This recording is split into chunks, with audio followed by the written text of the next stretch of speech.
If you're a small creator or business owner in the US and you're tired of hearing the same old advice like just post more or be consistent, whatever that means, in this video, I'm going to break down the 6 things that actually worked to get more views after studying over 20 small channels that finally broke out and grew fast. So lesson 1 here is you want to pick the right depth of content to make videos about on YouTube. And this is the biggest reason why small creators stay stuck for so long, because they're choosing the wrong types of topics to film about from the very beginning. So here's what I mean. When you think of content creation on YouTube, here are 3 levels. Level 1 is the most niched content. Let's take an example. If I were in the productivity niche, Level 1 content topic example would be how my daily planning system saved my clients 20 hours a week. Something very niched, directly relevant to what I'm selling right now. Level 2 content is still niche relevant, but just way broader. So it's still posting people who are interested in what you're doing, but with a wider angle. So an example here would be 7 habits that made me 10 times more productive. Level 3 content is something with mass market appeal, but not directly relevant to what you're selling, not relevant to your niche. So the example here would be, I woke up at 5 a.m. for 30 days like a CEO. And here's what happened. Something that's very curious that gets, almost everyone to click, but those people who clicked are not your ideal clients. Now, here's the takeaway. If you're building a business and you have something to sell with YouTube traffic, whether it's a physical product or a service, whatever it is, then you should not be chasing level 3 views, because those views are not going to convert. You should be aiming for a sweet spot between level 1 content and level 2.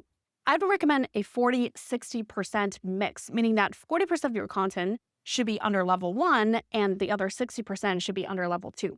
And here's why. Level 1 content, because it's so niched, so will only pull in relevant traffic who is searching for that specific thing right now, who is likely problem aware and are comparing different solutions.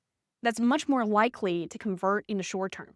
And level 2 content gives you more scale. So the topic itself in level 2 is wider. It would bring in more traffic, more eyeballs, more people discovering you who are still in the right orbit.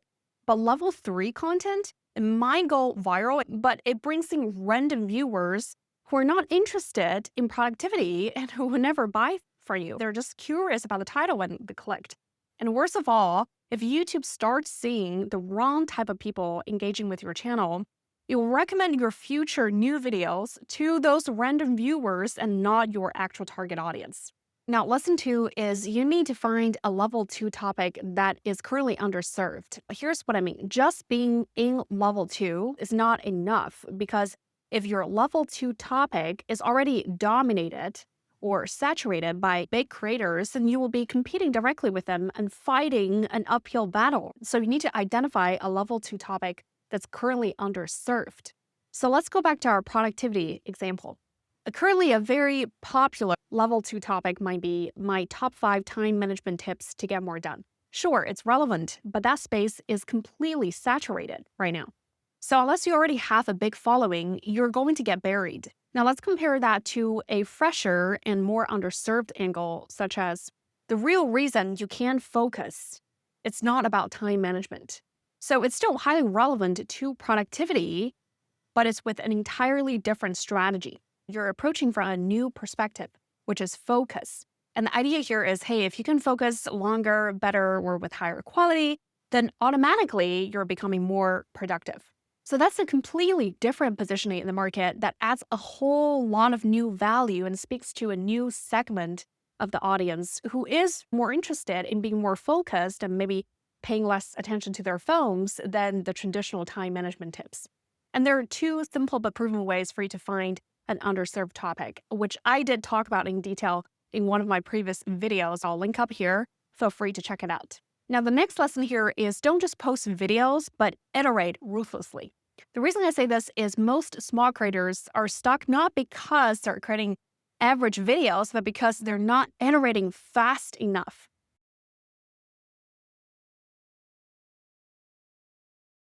What I mean by this is you're not making strategic changes or iterations for your next video based on how the previous video performed. What seems to be working in the previous video and what not working, etc. So how do you know what to change? You want to start by reviewing your last video's performance once the data starts coming in. So what you're really looking at is three metrics. The first metric here is your click-through rate. If yours is below 6 to 8%, then it's either your thumbnail or your video title that needs rework. So I typically recommend you change your thumbnail first. Ideally, you have two different versions for you to A/B test. And then if that doesn't revive your video, then you would change your title 2 to 3 days later. And the second metric here is your average view duration or retention. So if it's below 40 to 50% of your entire video length, then you know that both your hook and likely the first 50% of your content needs rework. And the third metric you're looking at is impressions. Okay, so if YouTube is not showing your video at all in either suggested traffic or homepage browse traffic, then you've likely chosen a very weak topic. Now, the next step here is once you have analyzed the performance of your previous video, now you need to decide what you're going to fix in your next video and treat each new video as an independent experiment. So here's how you can do that. Now, the first thing here is you want to test one thing at a time. So don't change everything at once because you will never know what worked.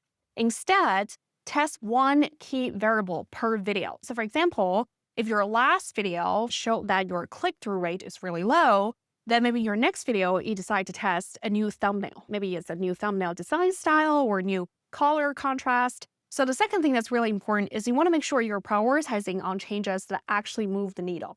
AKA the 20% of the changes you can test that will actually bring you 80% of the results. So here's the order I recommend for small creators.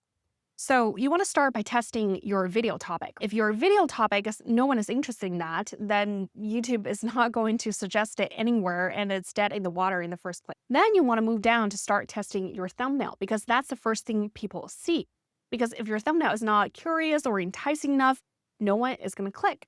And then the third thing you want to test is your video title. So your thumbnail and your title work together to help you get a good click-through rate. Then the last thing here you want to focus on testing is your hook, the first 60 seconds, because that's what actually gets people watching your video and gets YouTube to start recommending your video at scale to more people. So the last lesson here is don't skew your first 24 hours with external traffic. Here's what I mean. If you've got an email list, an Instagram following, or Facebook or whatever it is, don't promote your video immediately after you publish it on YouTube. Okay, wait for 24 hours to promote to those external traffic sources. Because here's the problem. Promoting your video too early can actually hurt its performance. Why? Because YouTube is watching how the right viewers respond to your videos in the first 24 hours. So when you're promoting your video to external traffic sources, people who might not all be your ideal clients or who might not be interested in that topic, they behave differently. They might click into the video, but drop fast. They might not click at all. They might watch a little bit of the video and then leave. So if YouTube is seeing those low engagement or poor retention patterns playing out between your video and those external traffic, then YouTube might start assuming that this video is not worth suggesting. So instead of helping your video, it can actually confuse the algorithm and suppress your reach. And the better strategy here is you should let YouTube to test your video organically in the first 24 hours. And once the data is settled, then you can feel free to promote it to your email list or whatever other external traffic source. Okay, so that's everything I want to talk about today, but that's just really the beginning. Because if your hooks don't hold people, it's not engaging, your thumbnails are not that enticing for people to click, then your videos will still fall flat. That's why I put together a free YouTube growth series that talks about in detail how to design your thumbnails that are actually really attention grabbing, how to structure hooks to hold people longer, and everything. So feel free to check them out here and subscribe, please, if you are interested in growing your channel easier and faster with smart strategies and AI workflows. I'll see you in the next video.